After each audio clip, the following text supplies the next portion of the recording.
Hi, my name is Brittany Lineberger, and this is my AEP 8x5 case study. So, to summarize the case study, Richard Inman is the assistant principal of Rocket Junior High.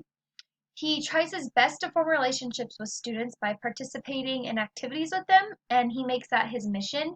And particularly, he focuses on the students that come from a rough neighborhood. And one of those students is James, and he's a student that comes from that rough neighborhood that I was mentioning. And he was seen in the hallway exchanging something with another student named David, who is a scholar student and he's in lots of honors classes. The case study reports that when the students were called down to the office and with an officer, the exchanged items were brass knuckles, and that's a weapon that is prohibited. James admits that he forced David to hold onto them for him or that he would hurt him. So he was threatening him and essentially bullying him. And the officer took both students to jail and said that he had to charge them with felony possession of a prohibited weapon on school property. So for the legal and ethical issues, the brass knuckles are a prohibited item and are illegal to have in school. It's a felony for them to have them because they are a weapon. Harm could come to David because it could hurt his future with college and jobs, and even though he was forced and didn't want to do it. I also said that harm could come to James because it could damage his future even further. I know that he already has kind of a history of being in trouble, and but at the same time, it could hurt him even more in the progress that he has made. I think it was a breach of contract when Mr. Inman ripped up David's paper at the end for further punishment. I know that he was just trying to do the right thing, but I also think he was kind of letting his emotions kind of play a part as well. And he was trying to do the right thing, but at the same time, I think that he was technically breaching his contract because he didn't follow through with what the school policy was. So, what exactly has happened? David and James are facing charges by the school for exchanging a prohibited weapon at school in the hallway, with David being forced to take the weapon by James. So the facts. The people that are involved, Mr. Inman, who's the assistant principal, James and David, the two students, the officer, James's mom, David's mom, the fifth period teacher, and the director of secondary education, though who we met at the very end. The unknown, we don't know if there's any other administration. I was kind of wondering where the principal was in this and what the principal's thoughts were on this. And we don't know any other teachers and staff. It cut off at the bottom. I don't know how that happened, but any other teachers and staff is also at the bottom of that. Place, we know it's at Rocket Junior High, and some students come from a rough neighborhood. The unknown, we don't know what city or state it's located in. For the program, we know that there are 900 students that attend Rocket Junior High, and we do know that it's also a public high school or a public junior high. For the unknown, I put that we don't know if there's any sports teams available. We know that he was kind of playing, James is kind of playing basketball, but we don't know if there's actual teams available or if there's any clubs available. And I thought of that because I thought that might be something nice that he could join to be a part of something else. So, reviewing the information, I said that the situation could be harmful to the following stakeholders. I said that David, it could hurt his future pretty badly. Even though he didn't want to make a poor choice, it would show up on his record and it still looks not great.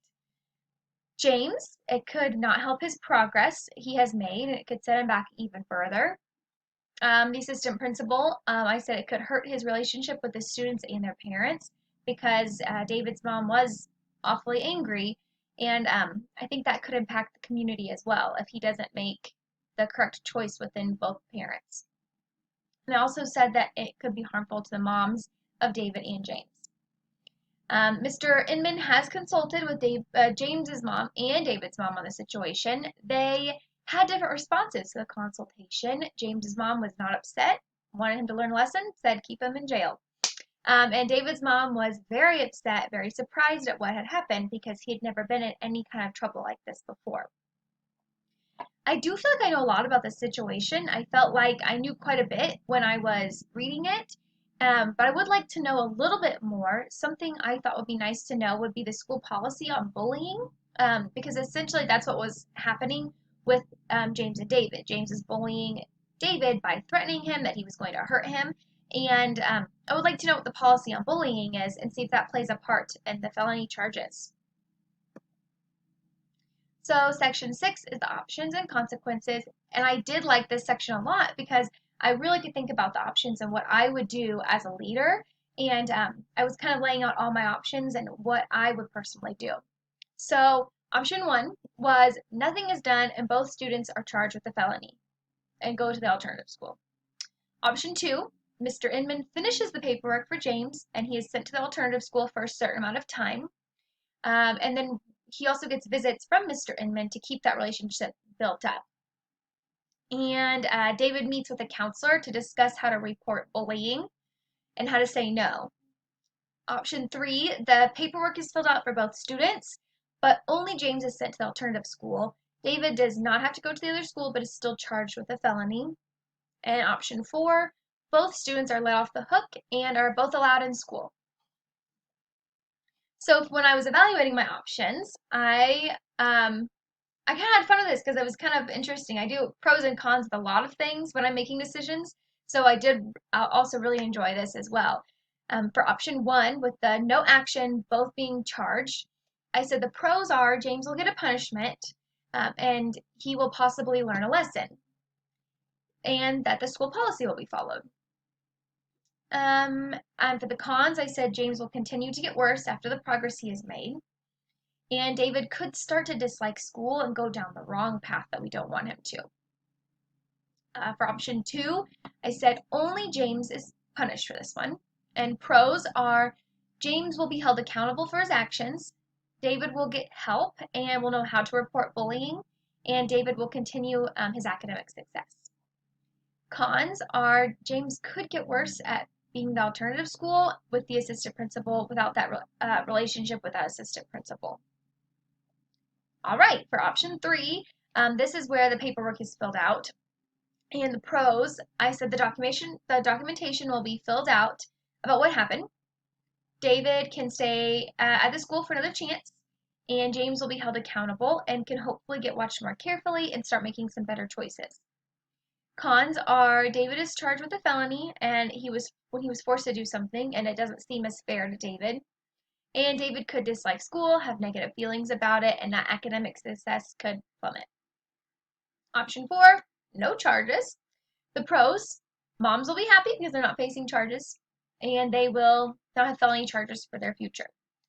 The cons, James will not be held accountable and will have no punishment, and students will not learn anything from the situation.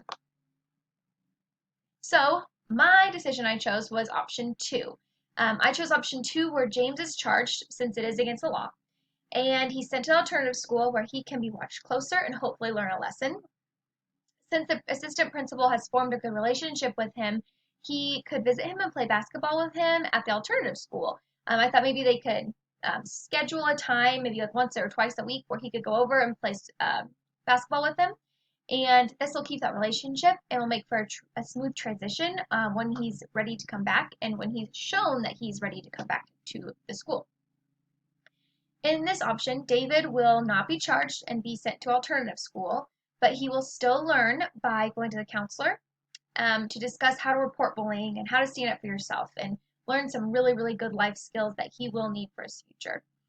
I think that this will help both students in both areas that they need help in, and they can both learn from their mistakes because they both made separate mistakes, but so they're both going to learn and have separate punishments that fit their individual crime. So for implementing my decision, first I would meet with both students individually and discuss what they're going to be doing in their punishments and why they have these punishments. Then I would have a meeting with the principal and David's mom about how he will not be charged since he was forced and that he will have meetings with the counselor, regular meetings with the counselor. Third, I would have David and the counselor meet and set up appointments for them to meet and discuss bullying. Next, I would write up the paperwork for James and talk with the officer about his charges, and I would consult with his mom and have him go to the alternative school. Then I would set up times for me to visit James and keep that relationship up. Last, I would plan to continue with professional development of ethics because that teacher, when she reported this, it was awesome because she stopped something else that badly that was going to happen after school. And it could have been even worse for James. So I think that keeping that up and keeping that professional development up and teaching and having all teachers learn what to do in these situations is the perfect idea. So there's the Section 10 standard and my reflection. So this assignment really had me think and question myself about a million times.